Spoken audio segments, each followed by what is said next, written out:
Assalamualaikum warahmatullahi wabarakatuh. Innal hamdalillah nahmaduhu wa nasta'inuhu wa nastaghfiruh wa na'udzu bihi min shururi anfusina wa min sayyiati a'malina.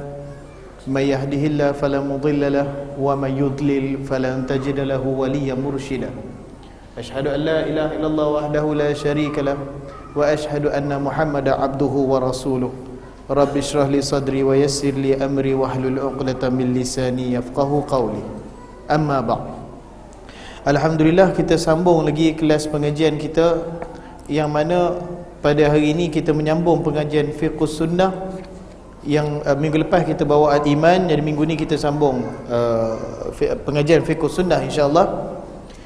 Yang mana sebelum ni, kali terakhir kita mempelajari buku fiqhus sunnah tulisan Syed Sabiq ni, kita telah menyentuh berkenaan air, iaitulah yang pertamanya jenis-jenis air mutlak.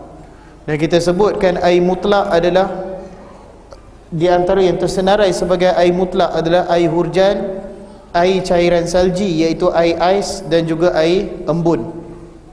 Begitu juga air laut, air zam-zam, dan juga air yang berubah warnanya kerana tidak bergerak ataupun disebabkan bercampur dengan sesuatu yang susah kita pisahkan, seperti lumut ataupun daun. Maka menurut ulama, air ini masih lagi air mutlak, boleh digunakan. Dan yang keduanya, kita telah menyentuh berkenaan air musta'mal, yang mana selalu kita pandang air musta'mal ni adalah air yang tidak lagi boleh digunakan bersuci. Namun kita telah menyentuh dalam kelas yang lepas pandangan yang kuat yang mengatakan bahawa air musta'mal ini masih lagi boleh digunakan untuk bersuci. Disebabkan yang pertamanya, air itu asal dia sendiri air mutlak. Dan kemudian hadis daripada baginda Rasulullah SAW yang diriwayatkan oleh Abu Hurairah, yang dia berkata, innal mu'min la yanjus, sesungguhnya orang mukmin itu bukanlah najis. Maka kalau yang kita faham daripada situ, kalau air itu air mutlak bersentuh dengan orang mukmin yang juga bukan najis, mustahil air itu tiba-tiba boleh jadi najis. Begitu juga dengan disokong oleh hadis Nabi SAW, di mana baginda pernah meminta satu takungan air daripada air zam-zam, yang mana para sahabat radhiyallahu anhum berkata, kami nampak baginda Rasulullah SAW minum daripada bekas tersebut, dan kemudian setelah minum daripada bekas tersebut, baginda mengambil wuduk daripada bekas yang sama. Maksudnya air yang sisa dia minum jatuh balik tu musta'mal, tetapi bukanlah sehingga orang kata apa, tak boleh digunakan sebagai wuduk dan sebagainya. Dan yang ketiganya, kita telah menyentuh berkenaan air yang bercampur dengan sesuatu yang suci. Contohnya seperti tepung, minyak zafaran, sabun dan sebagainya. Dalam kes macam ni kita tengok dia punya sifat dia mana yang lebih berat. Kalau umpamanya tepung tu tercampur dengan air sampai pekat habis air tu, kita kata bukan air mutlak lah. Tetapi kalau campur sikit, dia sekadar berubah warna jadi kelabu sikit, tapi masih membawa sifat air, maka kita katakan dia masih lagi air mutlak dan masih boleh digunakan. Baik, itu yang kita sentuh beberapa minggu lepas. Adapun hari ini kita masuk kategori yang keempat. Yang pertama tadi air mutlak, kemudian air musta'mal, kemudian air yang telah bercampur dengan sesuatu yang suci. Adapun yang keempatnya adalah air yang terkena najis. Jadi air yang terkena najis ni, ini pun satu perbincangan yang menarik, sebab rata-ratanya pandangan yang masyhur di kalangan masyarakat kita ni adalah menurut pandangan Al-Imam Syafi'i rahimahullahu ta'ala, yang mana beliau mengatakan bahawa air ni kalau tak sampai 2 kolah air, kalau jatuh sesuatu najis ke dalamnya, maka air itu menjadi najis, tak boleh digunakan lah. Tapi kita tengok dalam ni pandangan yang lain mengatakan bahawa air yang terkena najis terdiri daripada 2 jenis. Yang pertama, najis tersebut mengubah rasa, warna dan bau air tersebut. Maknanya kalau masuk najis, rasa ni bukan kita rasa air tu, bukan kita ambil air letak kat lidah, sah geli. Rasa ni maksudnya kita pegang air tu, dia tak berlendir. Itu maksud dia. Jangan rasa, kita pegang rasa air tu, dia tak berlendir. Dan yang kedua, warna dia berubah contohnya kalau air satu baldi masuk najis kucing umpamanya, dia punya warna dia berubah, kita pegang dia punya rasa, kalau tak usah tak payah rasa dah, kalau masuk jelas macam tu tak payah rasa lah. Dan kemudian dia punya bau dia pun orang kata apa, rihul karihah, bau busuk. Kalau macam tu dia dah berubah sifat dia bukan lagi air mutlak. Dalam keadaan seperti ini, kata Syed Sabiq, air tersebut tidak lagi boleh digunakan. Pendapat yang disepakati oleh ulama ini disampaikan oleh Ibnu Munzir dan juga Ibnu Mulqin. Maksud dia ijma' ulama, yang ijma' ulama mengatakan bahawa sesuatu air yang termasuk najis dan air tersebut dia punya warna, rasa dan bau dia dah berubah, air itu dia jadi air najis lah, tak boleh gunalah. Yang ni ijma' ulama, maknanya tak ada ulama kata dah ubah warna pun boleh guna, tak ada ulama cakap macam tu. Ijma' ulama kata yang tu tak boleh. Cuma yang khilaf yang kita sebutkan tadi adalah dalam jenis yang kedua, iaitu air tersebut masih mempertahankan dia punya ciri-ciri dia, iaitu dia tidak berubah rasa, warna dan baunya. Jika begitu, maka air ini suci dan menyucikan, baik jumlah air tersebut sedikit mahupun banyak. Maknanya kalau ada najis jatuh, umpamanya kalau orang kata apa, satu cedok air kan, jatuh najis cicak ke umpamanya, jatuh najis cicak dalam tu, kita tengok air itu warna dia tak berubah, kita bau air itu, bau dia pun tak berubah, dan kita pegang dia punya rasa pun masih lagi rasa air asli, walaupun dah jatuh najis. Tapi pandangan yang kuat mengatakan bahawa air itu masih boleh digunakan, masih suci. Dia punya dalil dia adalah hadis ni masyhur, diceritakan oleh Abu Hurairah radhiyallahu an. Ia berkata seorang Arab Badui, dalam hadis lalu disebut al-A'rab ataupun al-Arab, dia kata. Kalau dalam hadis ni disebut Arab, kalau kita faham perkataan Arab ni, kita faham masyarakat Arab lah, orang Arab lah. Tapi kalau dalam bahasa hadis, kalau disebut Arab, maksud dia apa? Maksud dia Arab Badui. Arab Badui ini maksudnya Arab orang asli, yang pendidikannya tak ada, orang kata apa, dia punya kehidupan dia pun masih lagi kehidupan nomad dan sebagainya. Sampai sekarang pun masih ada lagi Arab Badui ini. Kemudian dia kata seorang Arab Badui berdiri dan dia membuang air, dia kencing di dalam masjid Nabawi.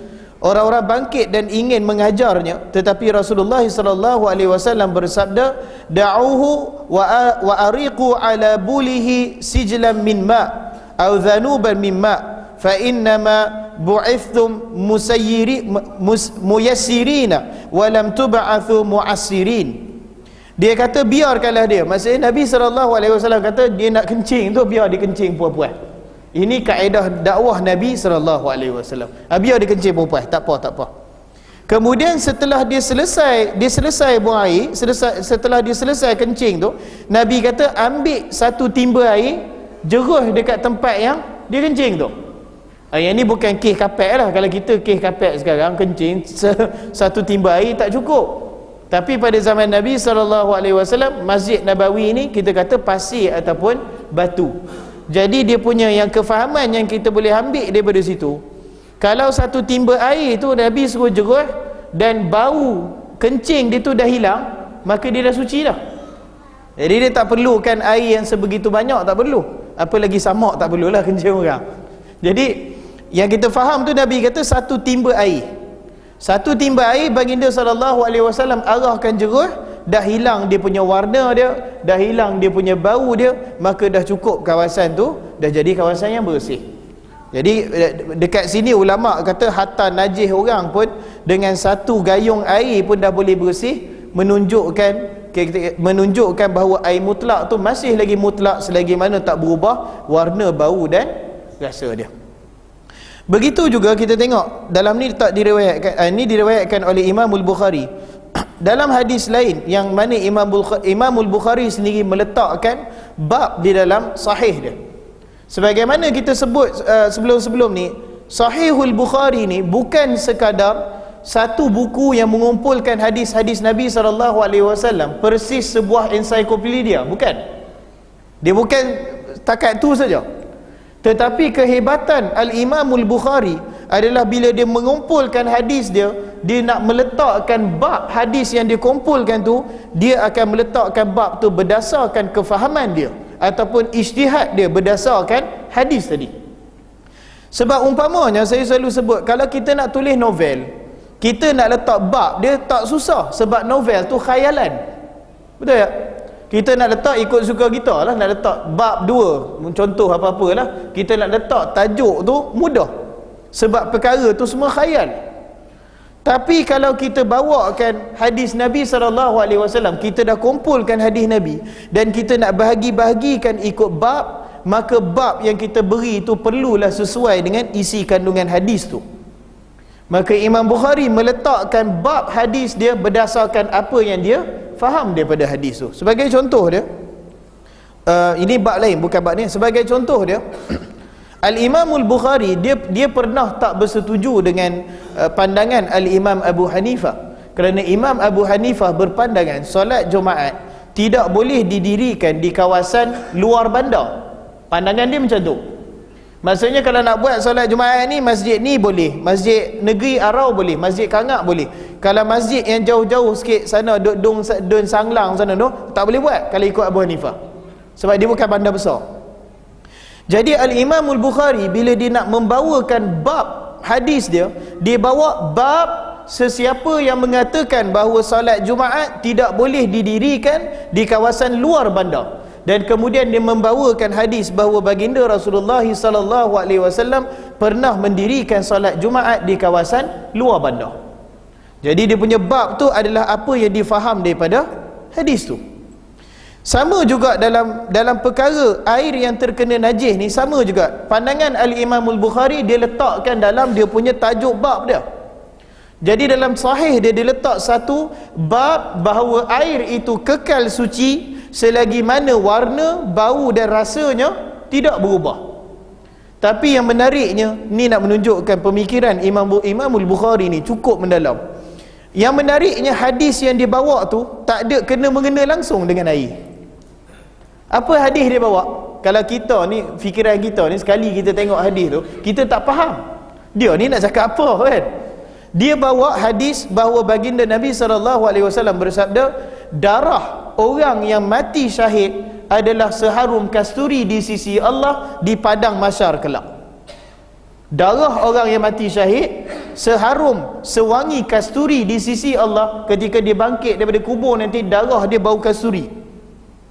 Imam Bukhari dia kata air itu tidak menjadi najis selagi mana tidak berubah warna, bau dan rasa dia. Dia bawa hadis apa? Dia bawa hadis ni.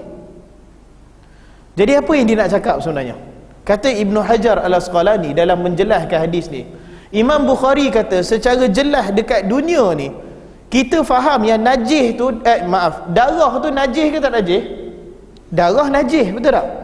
Tapi bila Imam Bukhari berhujah, bila dekat akhirat nanti orang yang mati syahid dia bangkit, darah dia berubah sifat, darah dia berubah bau.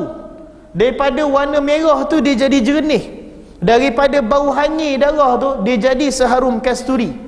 Maka kata Al-Imamul Bukhari, pandangan dia dekat situ, kalau sesuatu perkara itu pada konsep dia, pada prinsip dia berubah warna, sifat dan bau dia, baru dia jadi najis. Sebab alangkan darah yang najis pun berubah warna, bau dan sifat, boleh jadi tak najis, boleh jadi wangi seharum kasturi. Ini kan pula air yang masih mutlak, tidak berubah warna, bau dan sifat dia, rasa dia. Itu kedalaman pemikiran Al-Imamul Bukhari rahimahullahu ta'ala. Itu sebagai contoh dia. Dan dia punya pandangan tu kuat lah. Maksudnya dia nak kata air ni tak kira lah 2 kolah ke 1 kolah ke, selagi mana dia punya warna, dia punya bau dan dia punya rasa tidak berubah, maka dia kekal sebagai air mutlak, dia masih lagi suci. Dan kemudian Abu Sa'id Al-Khudri radhiyallahu an meriwayatkan bahawa baginda Rasulullah SAW pernah ditanya, wahai Rasulullah, apakah kami boleh berwuduk dengan mengambil air dari sumur Buda'ah, iaitu salah satu sumur di kota Madinah? Dan penerangan dia bahawa Abu Daud menceritakan bahawa Qutaibah bin Sa'id pernah berkata, aku bertanya kepada Qayyim tentang kedalaman sumur Buda'ah itu, maknanya orang kata apa, tempat takungan air itu penuh mana. Dia kata jikalau air sumur itu penuh, airnya akan mencapai pinggang. Jikalau dia surut, airnya akan sampai di bawah lutut saja.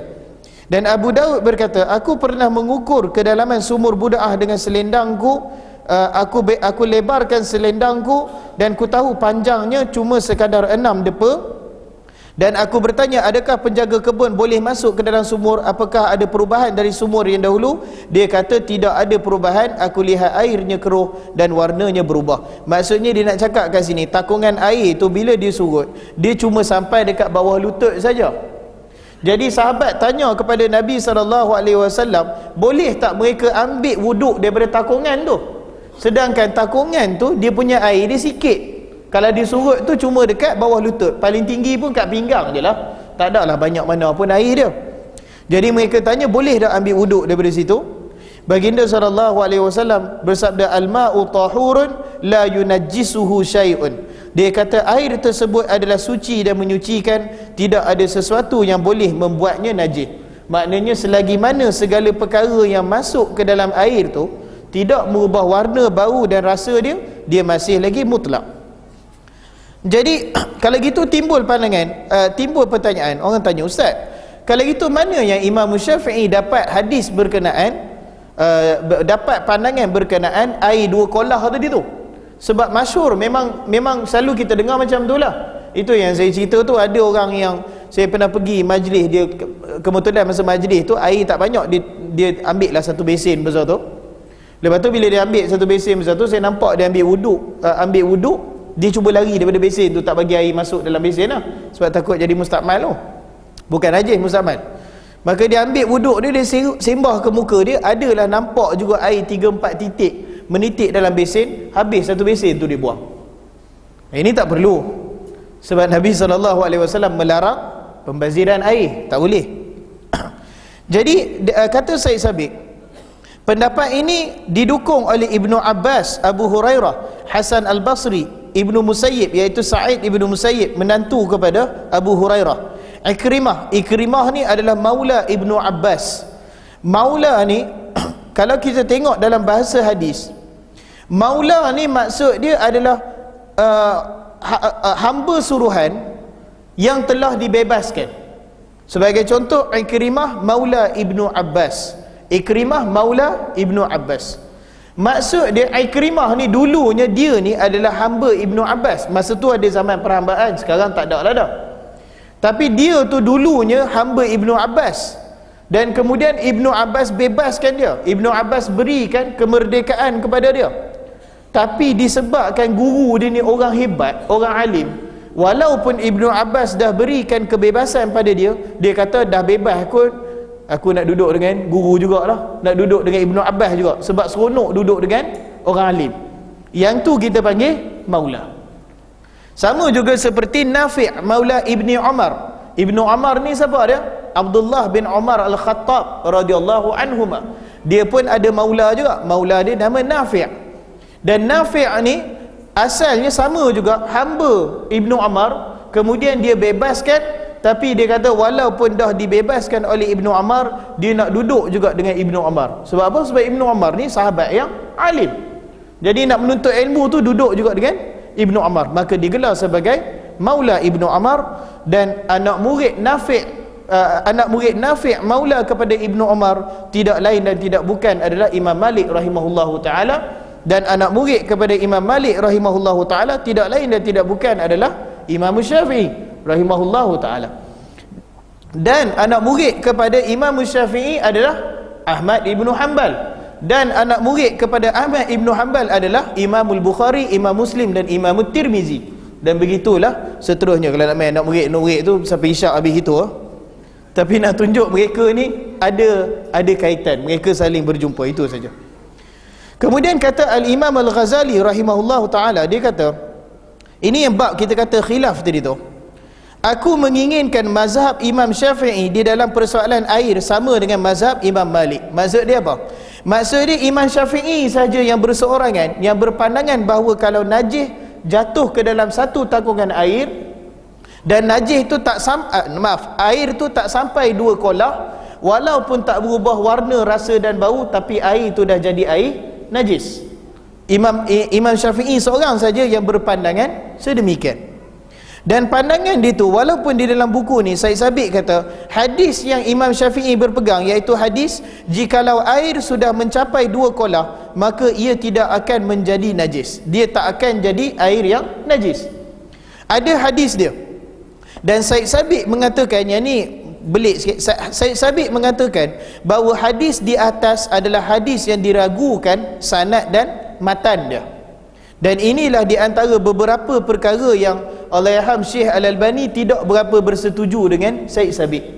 Sebab apa? Sebab pada hakikatnya hadis ini adalah diriwayatkan oleh Abu Dawud dan juga diriwayatkan oleh An-Nasai dan juga At-Tirmizi, Al-Imam Ahmad, Ad-Daruqutni, Hakim, dan hadis ini menurut penilaian Al-Albani hadis ini sahih. Jadi sekarang timbul persoalan, Ustaz, tadi Ustaz kata kalau najis tu jatuh ke dalam takungan air, dan takungan air tu tak kira lah berapa banyak, berapa sikit pun, selagi mana dia tak berubah, dia tak najis. Yang kedua, hadis ni Ustaz kata sahih juga. Hadis ni kata jikalau sudah mencapai 2 kolah maka ia tidak akan menanggung najis. Yang ni kita nampak dari segi zahir dia ada sedikit pertentangan di antara dua hadis ni. Maka pandangan yang kuatnya, setelah kita kaji sikit bab ni, apa pandangan yang kuatnya? Pandangan yang kuatnya adalah kalau air tu di bawah 2 kolah tak berubah warna, bau dan rasa dia, maka kita masih boleh guna air tu. Tapi kalau air tu dah mencapai 2 kolah ataupun lebih, tak payah nak semak warna, tak payah nak semak bau, tak perlu nak semak rasa dia. Kalau air tu dah lebih daripada 2 kolah, kita boleh guna tu air tu. Itu pandangan dia yang menyatukan, dan itu saya nampak lebih cantik lah, kita kata. Maksudnya kalau air tu bawah 2 kolah. Cuma masalah je, penjodoh bilangan 2 kolah ni antara sebab beberapa ulama tak berapa berpegang dengan perkara ni. Yang pertamanya sebab penilaian hadis tu lah, bukan semua pandang sahih. Itu satu cerita lah. Lepas tu yang keduanya, 2 kolah tu, 2 kolah ukuran mana? Itu masalah dia. 2 kolah Baftab ke? Sebab dia 2 kolah Madinah, 2 kolah Kufah dengan 2 kolah Baghdad tak sama. Dia punya unit dia masa zaman tu tak sama. Jadi 2 kolah tu 2 kolah apa? Di atas dasar tak ada keseragaman tu, sebahagian ulama kata senang cerita, kalau air tu tak berubah warna, rasa dan bau dia, kita ambil waktu je, habis cerita. Tapi hadis ni disebabkan Nabi SAW menyebut 2 kolah, dan Nabi SAW sendiri duduk di Madinah. Maka sebahagian ulama kata 2 kolah yang maksud Nabi tu 2 kolah Madinah lah, pasal dia sendiri duduk di Madinah. Adapun ukuran dia secara tepat sekarang wallahu ta'ala alam. Tapi ala kulli hal, senang untuk kita kata kalau najis tu masuk ke dalam air dan tak berubah 3 perkara tadi, maka dia masih lagi air mutlak. Senang cerita macam tu saja. Kemudian kita masuk bahagian yang seterusnya, yang tu jenis-jenis air dah habis. Ini bahagian seterusnya, iaitu sisa air minuman di tempat minum. Maksud dia umpamanya kalau ada air kat sini, saya minum air ni umpamanya, kena tunjuk demonstrasi sikit lah. Bismillah. Ni bekas air orang minum. Jadi bekas ni boleh minum ke tak boleh minum? Sebab saya ingat dulu masa zaman sekolah ni, melawak lah. Masa zaman sekolah tu, kita ni dengan kawan-kawan lelaki kita, kadang-kadang kita geli kan. Ada seorang kawan saya tu, dia punya bertuah perangai dia. Selalu balik-balik sekolah dia akan minum teh ais. Saya pun tengah-tengah panas nampak teh ais, syok lah. Ingat ke nama dia Cik Wan? Cik Wan bagi aku sikit.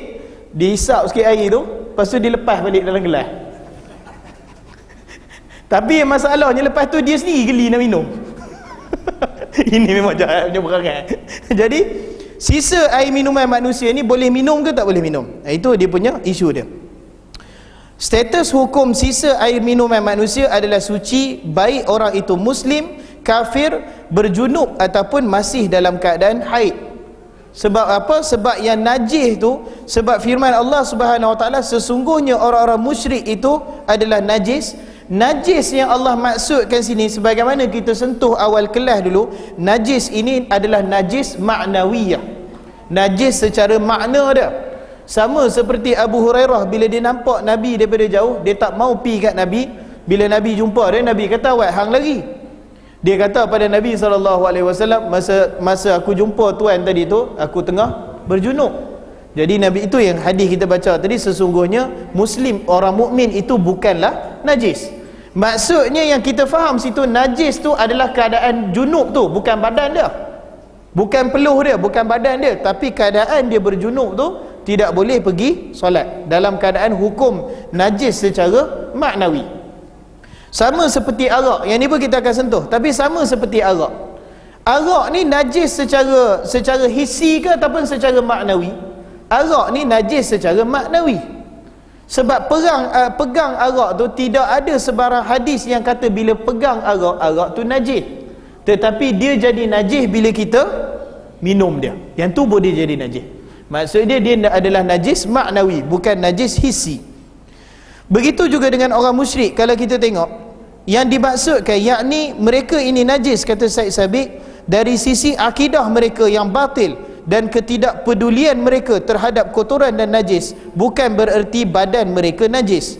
Dalam pergaulan sehari-hari mereka juga berkumpul dengan orang-orang Islam, saling berkirim utusan dengan Rasulullah SAW, masuk ke dalam masjid. Yang ni poin penting. Orang bukan Islam boleh tak masuk dalam masjid? Boleh. Sebab ni jadi isu dalam negara kan. Kadang-kadang orang gitu, masjid ni baguslah, niat dia nak mempertahankan masjid, tapi kadang-kadang dia jadi terlebih sensitif. Bila orang bukan Islam masuk masjid, dia jadi isu. Masuk utusan seminggu, umpamanya lah. Tapi pada hakikatnya pada zaman Nabi SAW banyak hadis-hadis bahawa orang musyrik masuk ke dalam masjid. Ada satu hadis daripada baginda SAW, orang musyrik Mekah menghantar pembunuh upahan kepada Nabi SAW, dan sahabat dapat tangkap pembunuh upahan ni. Bila dia dapat tangkap, Omar kata, Omar ni biasa, ya Rasulullah, biar aku pancung kepala dia, memang tua. Kemudian Nabi SAW kata tak apa, jangan bunuh dia. Nabi kata apa? Ikat dia pada tiang masjid. Kalau tiang masjid 4 dia ikat kat ujung belakang tu. Kemudian hari pertama, kenapa Nabi ikat daripada tiang masjid? Sebab Nabi SAW nak menunjukkan cara ibadah orang Islam. Dia nak bagi dengar Quran tu, dia nak bagi tengok cantiknya orang Islam beribadah dengan nada yang sama. Dia nak bagi nampak tu. Maka bila diikat dekat tiang belakang tu, menunjukkan orang musyrik boleh masuk masjid. Boleh. Kalau tak boleh, takkanlah Nabi ikat kat tiang. Kemudian dia pergi hari pertama, dia pergi kat kawan tu, dia kata, kamu ni sebenarnya, kamu datang ni apa niat kamu? Dia tanya. Dia kata, aku nak bunuh engkau. Nabi kata, okey, tak apa. Kemudian Nabi biar lagi, masuk hari kedua, Nabi pi kat dia, Nabi tanya dia, sebenarnya hajat kamu datang ni sebab apa? Nabi tanya dia. Yang ni kita kata bukan permainan, tapi strategi minda Nabi SAW. Hari kedua dia tanya, sebenarnya kamu datang ni nak apa? Dia tanya. Orang tu kata, aku berhajat nak bunuh engkau lah, dia kata. Dia kata dia biar lagi. Hari ketiga dia pergi kat kawan tu, dia tanya, sebenarnya kamu datang ni nak apa? Dia kata apa? Aku nak masuk Islam. Ini dakwah Nabi SAW. Dan begitu juga dengan hadis daripada, tapi jangan lepas ni pergi tangkap orang bukan Islam, ikat pada tiang pula. Ini kes dia nak bunuh Nabi. Kalau ramai pula mari minggu depan, pasal apa ni nak bagi masuk Islam, Ustaz? Tak kena. Ini untuk orang yang nak bunuh Nabi SAW. Dan begitu juga dengan hadis Kristian Najran, bahawa rombongan Kristian masuk ke dalam masjid Nabi SAW untuk bertemu dengan baginda. Dan ketika masuk waktu solat, orang Islam beribadah cara orang Islam, dan mereka beribadah cara mereka di mana? Di dalam masjid. Dan Nabi SAW melarang sahabat daripada ganggu ibadah mereka, menunjukkan orang musyrik boleh masuk masjid, tak ada masalah. Tapi kalau dia masuk dengan ada hajat yang tak baik, tak boleh lah. Maksudnya dia masuk tu memang kita tahu dia nak bagi conteng masjid ke, nak baling telok ke apa, yang tu tak boleh lah. Dan begitu juga Rasulullah SAW tidak memerintahkan untuk membasuh apa-apa yang mereka pegang. Maknanya tak ada lah orang musyrik yang kena ikat kat tiang tu, lepas tu pi basuh tiang tu, tak ada. Maknanya dia bukan najis. Begitu juga Aisyah radhiyallahu anha menceritakan, aku pernah meminum sesuatu ketika haid, lalu aku memberikannya kepada Nabi. Dia masa tu dia tengah haid, dia minum, dia bagi kepada Nabi SAW. Lalu beliau meminum dari tempat bekas aku minum. Maknanya daripada bekas yang sama tu Nabi minum, menunjukkan bahawa air itu boleh diminum, air itu adalah suci. Kemudian perkara keduanya, sisa air minuman binatang yang boleh dimakan. Maksudnya umpamanya lembu, ataupun kambing, ataupun unta, binatang-binatang yang kita boleh makan. Status hukum sisa air minuman binatang yang boleh dimakan adalah suci. Hal itu kerana ludah binatang tersebut muncul dari daging yang suci, maka ludahannya juga suci. Abu Bakar Ibnul Munzir pernah berkata, para ulama bersepakat bahawa sisa air minum binatang yang halal dagingnya boleh diminum dan boleh dijadikan air wuduk. Termasuk juga dengan salah satu hadis Nabi SAW bahawa dia tengok sahabat depan dia solat, melakukan solat, dan belakang dia ada unta dia. Unta ni dia duduk dekat, unta ni tinggi, dia duduk dekat belakang sahabat. Bila dia tengah duduk tu, air liur unta tu menitik atas bahu sahabat. Unta binatang kadang-kadang dia duduk kunyah ke apa, duduk menitik air kan, menitik air liur unta tu pada bahu sahabat. Dan Nabi SAW tak menegur sahabat tu. Maknanya dia tak ada lah dia kata pi ulang balik solat ke, ambil wuduk semula ke, dia tak tegur. Bermakna bahawa air liur unta tu adalah suci, dia bukan najis. Kemudian yang ketiganya, sisa minuman keldai, binatang buas dan juga burung. Status hukum sisa air minuman binatang-binatang tersebut juga adalah suci. Jabir radhiyallahu anhu meriwayatkan bahawa Rasulullah SAW pernah ditanya, apakah kami boleh berwuduk dengan menggunakan air sisa minuman keldai? Dan baginda SAW menjawab, ya, begitu juga sisa air minum seluruh binatang buas.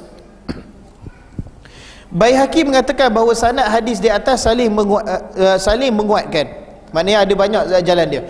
Ibnu Umar juga meriwayatkan bahawa suatu ketika Rasulullah SAW pergi pada malam hari, beliau bertemu dengan seorang lelaki yang duduk di pinggir sebuah telaga miliknya. Umar radhiyallahu anhu berkata kepadanya, apakah binatang-binatang buas minum dari telagamu pada malam hari? Kemudian Rasulullah SAW bersabda, wahai pemilik telaga, jangan katakan apa pun kepadanya, ini adalah pekerjaan yang terlalu dipaksa. Mereka juga berhak mendapat minuman mereka dan kita boleh minum dan bersuci dari air yang tersisa. Maknanya ada seorang lelaki ni, dia duduk jaga dekat dia punya tepi perigi dia. Dan kemudian dia jaga, takut perigi tu malam-malam pun dia takut binatang buas duk keluar daripada hutan, duk minum daripada dia punya tempat takungan air dia. Lalu baginda SAW kata tak perlu berbuat sedemikian. Kerana apa? Kerana mereka pun berhak minum daripada situ, dan kita pun boleh mengambil wuduk daripada tempat sisa yang dia minum tu. Kemudian Yahya bin Sa'id meriwayatkan bahawa Umar radhiyallahu anhu pernah berpergian bersama rombongan. Amr bin Al-As termasuk anggota rombongan tersebut. Ketika mereka tiba di sebuah telaga, Amr bertanya, wahai pemilik telaga, apakah binatang buas minum dari telagamu ini? Umar berkata, jangan katakan apa pun kepadanya, kami terbiasa didatangi binatang buas dan kami juga biasa mendatangi mereka. Maksud Umar Al-Khattab ni adalah pada zaman Nabi ada bekas-bekas minuman yang secara umumnya kita tahu binatang buas duk minum daripada situ, tapi Nabi SAW tak pernah larang daripada ambil bersuci daripada situ. Tetapi dalam bab yang ketiga ni, yang jadi masalahnya sikit adalah segala hadis yang saya baru baca tadi, sisa minuman keldai, binatang buas dan burung, kesekalian hadis tadi daripada yang mereka tanya Nabi sehingga kata-kata Omar tadi, kesekalian hadis ni semuanya dhaif. Hadis yang pertama tadi dhaif, hadis yang kedua tadi dhaif, dan hadis yang ketiga tadi pun dhaif. Yang ni di antara, macam saya sebut tadi, ni di antara kritikan Syekh Albani ke atas Syed Sabiq. Dia kata dalam buku-buku dia ni masih ada lagi hadis-hadis yang dhaif. Maka kerana sedemikian, walaupun dalam buku ni, wallahu ta'ala alam, walaupun dalam buku ni Syed Sabiq berpandangan sisa minuman binatang yang haram dimakan itu adalah suci, tetapi pandangan satu lagi lebih kuat mengatakan bahawa sisa air minuman binatang yang tak boleh dimakan, tak boleh diminum ataupun tak boleh bersuci dengannya. Disebabkan apa? Sebabkan hadis-hadis ni tadi, semua hadis ni dhaif. Tapi benda ni, kita kata benda ni perbezaan furuk saja, sebab ada orang berpandangan macam Syed Sabiq kata walaupun dhaif, tapi 3-4 hadis ni dia menguatkan satu sama lain. Jadi kalau dia menguatkan satu sama lain dalam ilmu hadis, sesuatu hadis yang tidak terlalu dhaif dan diperkuatkan oleh jalan-jalan yang lain, maka hadis itu kita kata dia naik taraf dia menjadi hadis hasan li ghairihi. Maksudnya hadis tu hasan, masih lagi boleh diterima. Wallahu alam. Saya tengok dalam hal ni ada dua pandangan, yang satu kata suci, yang satu kata tak suci. Saya nampak dua-dua pandangan tu boleh je dipegang sebab dia berdasarkan perbezaan yang sikit saja. Wallahu alam.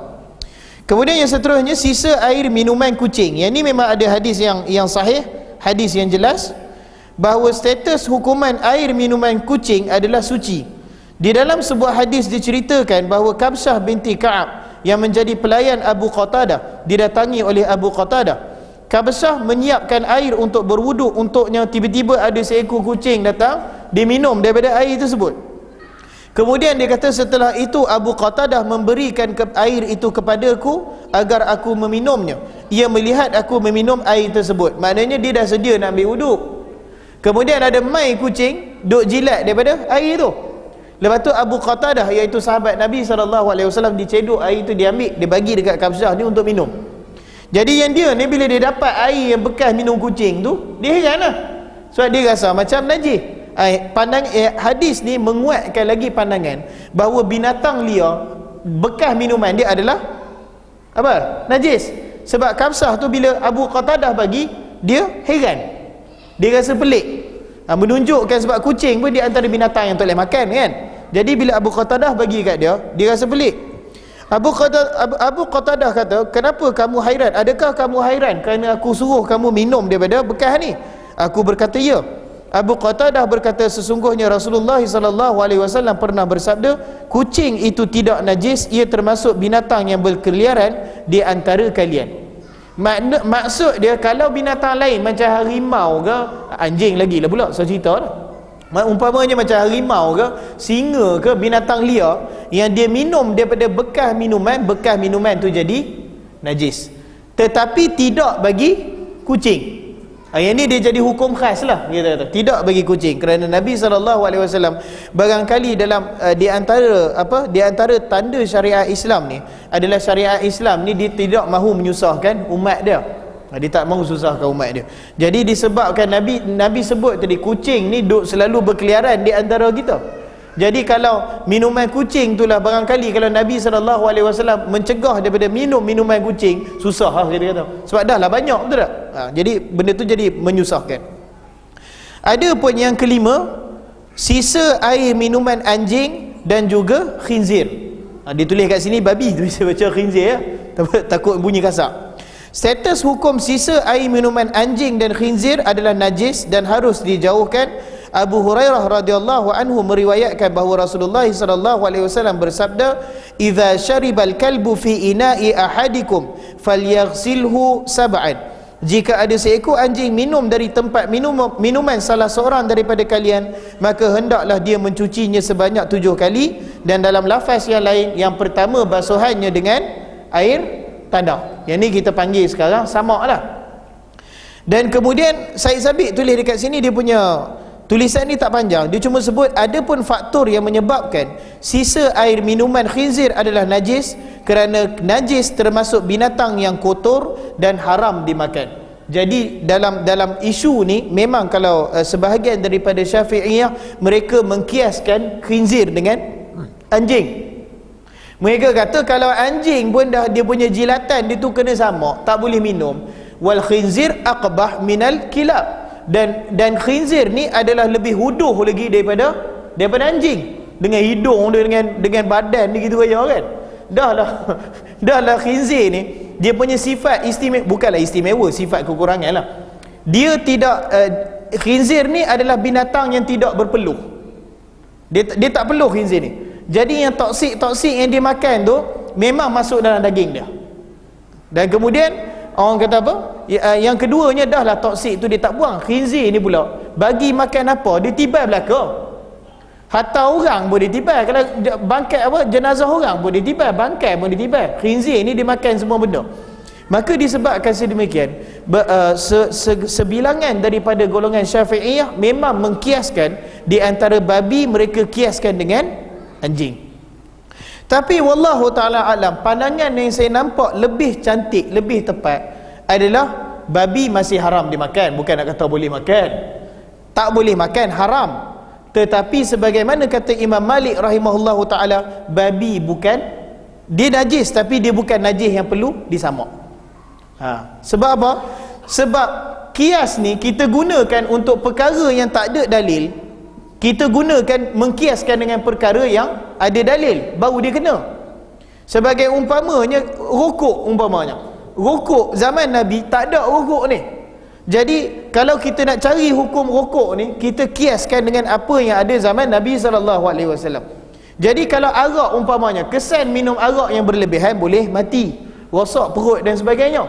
Sama juga dengan rokok, bukan rokok berlebihan. Rokok ni kalau hisap memang dia rosak paru-paru. Maka di antara sebahagian kiasnya kita kiaskan dengan perkara yang merosakkan, rokok tu jadi haram. Itu guna kias. Sama juga macam dadah ekstasi tak ada zaman Nabi SAW. Maka kita nak hukumkan dia, kita kiaskan dengan perkara yang ada zaman Nabi. Maksudnya satu perkara yang ada dengan satu perkara yang tak ada, baru kita gunakan kias. Boleh nampak? Dan daripada kias tu kita tengok arak ni membahayakan kesihatan. Sebab itulah kita mengharamkan ekstasi, sebab kesan dia lebih teruk daripada arak. Itu gunanya kias. Tetapi kata Ibn Utsaimin, khinzir tak, kalau kita kiaskan khinzir dengan anjing tak tepat. Sebab apa tak tepat? Sebab khinzir masa zaman Nabi rupa dia gitu juga sama. Khinzir masa zaman Nabi SAW dah ada dah. Tapi Nabi SAW tidak pernah mengkiaskan khinzir dengan anjing. Kita bagi ruang untuk azan tu, kita sambung dalam 2 minit insya-Allah.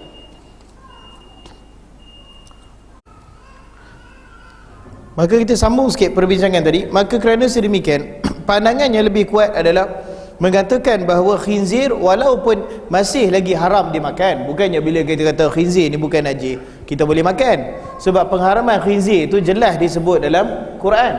Hurimas alaikumul maitatu waddamu walahmul khinzir. Maksudnya dia punya darah, dia punya apa, orang kata apa, segala yang berkaitan khinzir ni semua nak guna makan tak boleh. Yang tu tak boleh.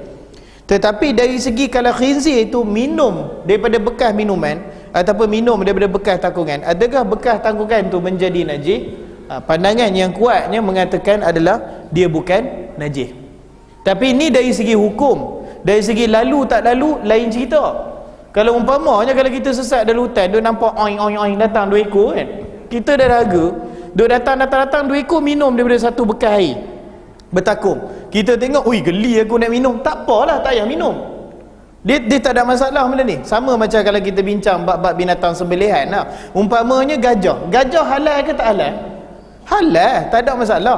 Tapi siapa nak tumbang dia, nak sembelih dia?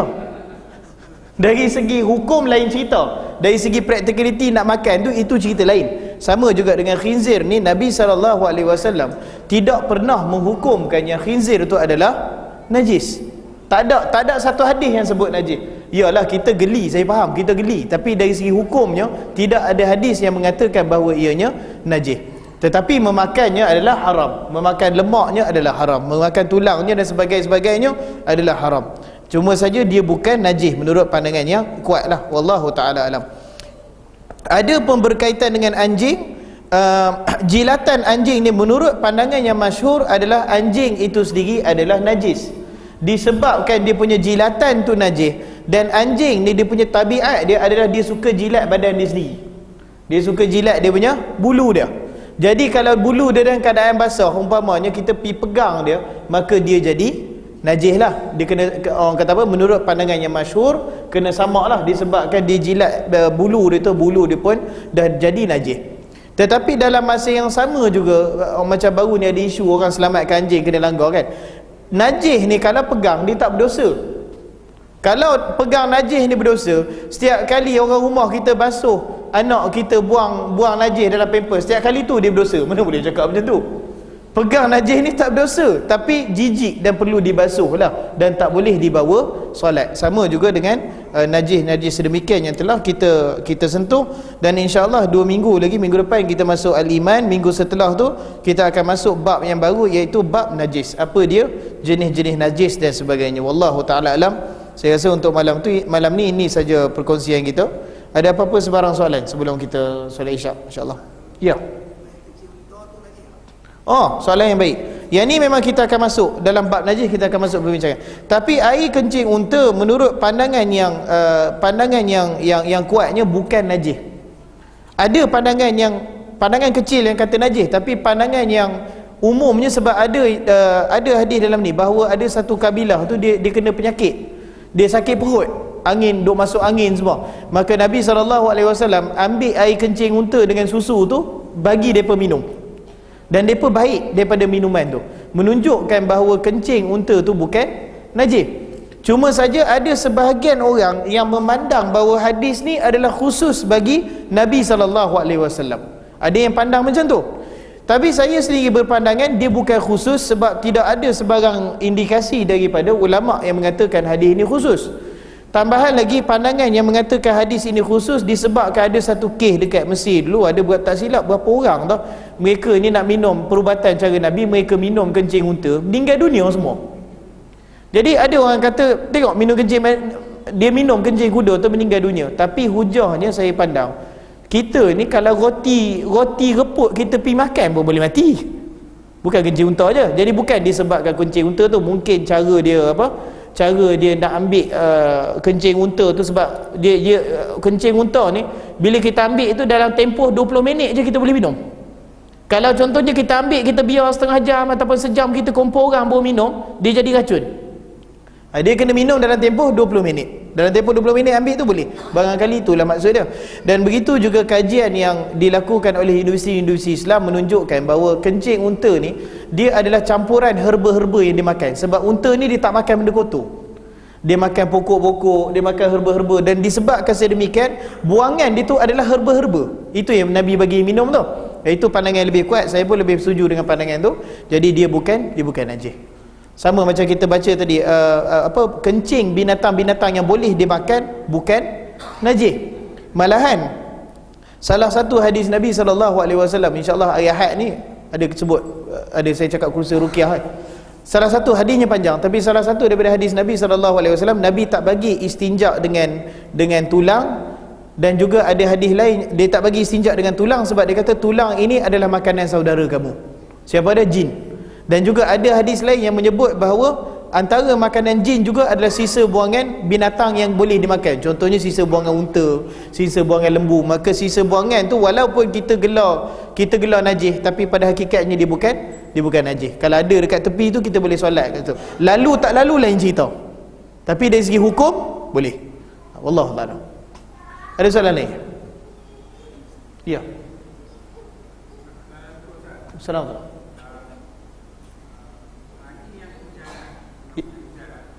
Air yang kena air hujan, anjing yang kena air hujan, ya. Ya. Ya. Ya.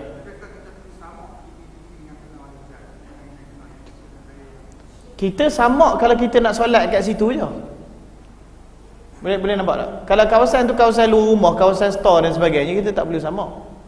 Sebab dia bukan kawasan yang kita nak melakukan solat di atasnya. Kalau contohnya kita buang masuk rumah tu kan, dia buang-buang tu terkena pada dinding rumah, kalau kita tak solat kat situ tak ada masalah, tak perlu samak lah. Tapi kalau nak solat tu menurut pandangan yang masyhur, kena ni lah, kena samak lah, macam tu lah. Wallahu a'lam. Tapi itu di atas keyakinan kita, memang kita nampak dia buang bulu, dia goncang badan, itu memang kita nampak air tu duk kena. Kalau kita nampak secara zahir dengan mata kita, kalau kita nak samak baru boleh samak lah. Tapi kalau selain daripada itu, selagi mana kita tak nampak, dia tidak orang kata apa, tidak dimestikan samak lah. Sebab Islam ni konsep dia apa yang zahir saja. Kita nampak zahir macam tu baru kita samak. Mudah lah maknanya, dia tak susah lah. Sampai ada satu hari tu kes samak seluruh hotel lah apalah. Baru ni yang apa ni kan, troli pasar raya, sebab ada seorang bawa anjing dalam tu, satu troli pasar raya dia samak. Perlu ke? Tak perlu. Melainkan kalau orang yang masa kawan tu tolak troli tu, ada orang nampak troli tu betul, air liu anjing tu pak jatuh pada troli tu je yang kena samak. Tapi kalau tak ada siapa-siapa nampak apa-apa, maka hukum asal dia tak perlu. Dia di atas dasar keyakinan saja baru kita samak. Macam tu je dituntut. Maknanya mudah lah, wallahu ta'ala. Ya. Ada soalan ni? Ya. Buruan. Oh, ni soalan payah ni, saya agak dah ni.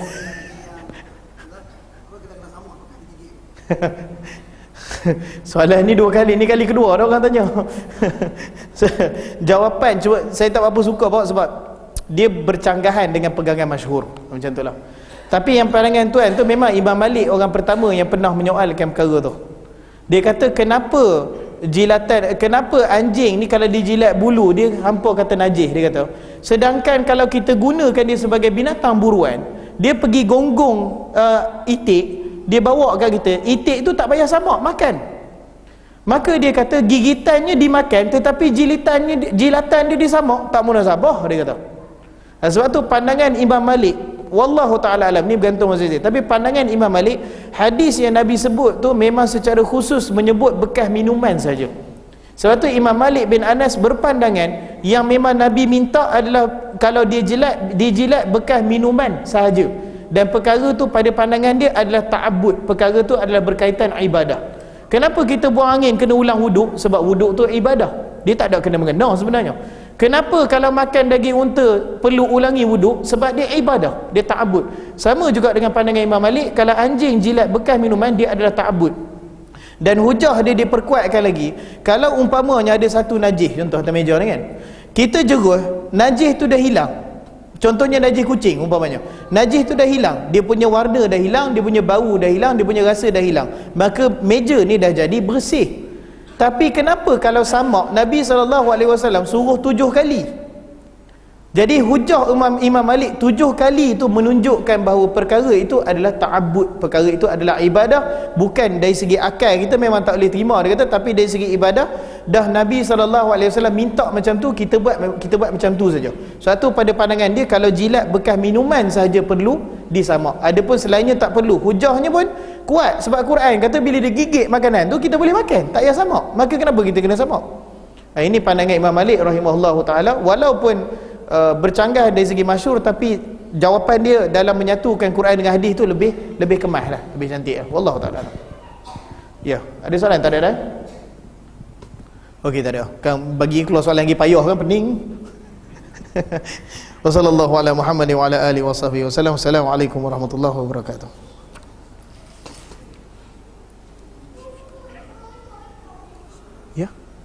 Ya. Ha? Oh, ha. 10. Ni apa ni, minggu lepas saya ada umum berkenaan kursus ruqyah syariah yang akan dijalankan hari Ahad ni. Kalau tuan-tuan tengok pada pamphlet, lupa bawa dengan kereta. Dia pendaftaran masih dibuka dan orang yang ambil pendaftarannya ni sahabat kita kat depan ni. Jadi tempat kosong masih ada 10 sahaja lagi. Jadi siapa yang orang kata apa berminat nak jadi tok bomoh secara sunnah salafi, bolehlah mendaftar. InsyaAllah saya sendiri akan ajarlah. Bawa pengerah dia, tak perlu pengerah pulut, tak perlu pengerah telur, bawa pengerah hak yang kertas merah tu 3 keping, tu saja. Wallahu ta'ala.